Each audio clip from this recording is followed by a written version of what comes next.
Hello everyone. In today's video, to start off 2024's YouTube reviews, I'm going to be taking a look at the Marvel Legends series Spider-Man No Way Home Doc Ock figure. Here it is licensed under Spider-Man 2 due to licensing issues or reasons.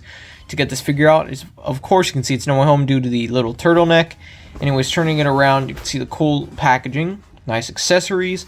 I got this off of Hasbro Pulse. I don't know if it's still in stock, but yeah, I didn't find it anywhere in my store, so luckily I kept that pre-order. Let's take a look at the figure. Here's Dr. Octavius out of the packaging, looking fantastic, I gotta say. They did an amazing job on this figure, and comparing it with the Toy Biz Doc Ock from 2004, roughly almost 20 years later, I mean, both figures stand really great next to each other in scale, and this Doc Ock still holds up to this day. So Doc Ock comes fresh out of the packaging with no claws, so of course we do get some variants of types of claws. We got the little stand ones when he's going to be crawling on his two legs. We also got the little claw ones for when you don't want to use the legs to stand. We got some arms, some fisted, closed fist arms, and we also got some gripping arms. And we also got these little claws which can open and close, which are pretty cool, like the Toy Biz ones. Pretty solid figure. You can see nice detail in the jackets, the vests, and as well the little piece right here moves. Yeah, very great detail.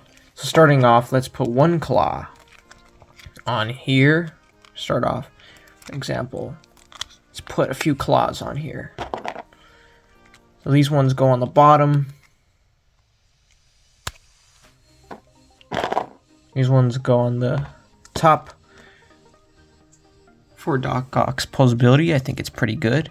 The tentacles are very bendable and sturdier than the original Toy Biz ones. However, these pieces do like to fall off a lot, so be careful with those, not to lose those in a sink or something if you're making like a water scene or whatever you're gonna do. Also, they have these little ridges, or these little grippers. Hopefully they don't break or disconnect over time. Be careful with those.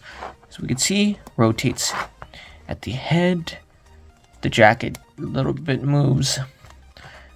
Let's see, could rotate at the shoulders. Pretty good shoulder articulation. Rotation, rotates right here. Elbows, pretty good. And rotates at the wrists and back and forth. All the tentacles articulate the same, and careful for that not to happen. The coat does get in the way a little bit, so you got to be careful with that. Rotates right here at the upper legs by the thighs. Rotates right here, has a double jointed articulation here. Maybe it's better not to have the tentacle claws on while doing this.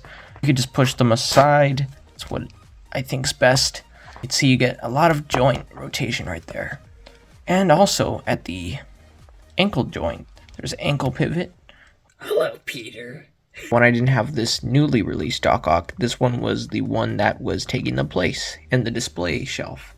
I gotta say, they're both great though. The major difference is that this Doc Ock doesn't have the little turtleneck, and that's one of the weirdest things in No Way Home. I don't know how he got it, but I gotta say, still a great detail. Here's a little quick look at Doc Ock standing on two tentacles. I personally couldn't find my Doc Ock to stand on this studio that I have, but however, it does stand. As you can see in this other image right here, when I post it outside, it stands perfectly. Here is Doc Ock with some more comparisons. We got the 2002 Mary Jane figure and the newly released Marvel Legends Tobey Maguire figure. Now here is the Green Goblin and Sandman for a comparison. We're still waiting on Lizard and Electro. I think they will look fabulous once they're released and revealed. Here's Doc Ock next to Tobey Maguire. I'm not sure if the gloves are supposed to be brown or black, but yeah, I think they look good either way. In terms of the tentacles, the Toy Biz tentacles have a lot more paint on them, with the yellow as well as some cool little shading and grading in there, gradients of blue and some of the red. It's pretty good, hot red in there. or pink. Rotates a lot faster. These tentacles are a lot stiffer. I guess so they can be more stronger, which is pretty cool. And they could stand and be sturdy. However, these ones you can remove. These ones you can't. Even the face sculpt is really well detailed, you can tell. That looks like Alfred Molina's face. When you compare it to the original Toy Biz, this one isn't so much as detailed. And the glasses on this one, these ones can be removed a lot easier, and then you just get some weird eyes. For these ones, you can actually take off the glasses. Yeah, but I think they both do a great job resembling Alfred Molina's character, especially this one. That's crazy how much 19 years to 20 years can make a difference.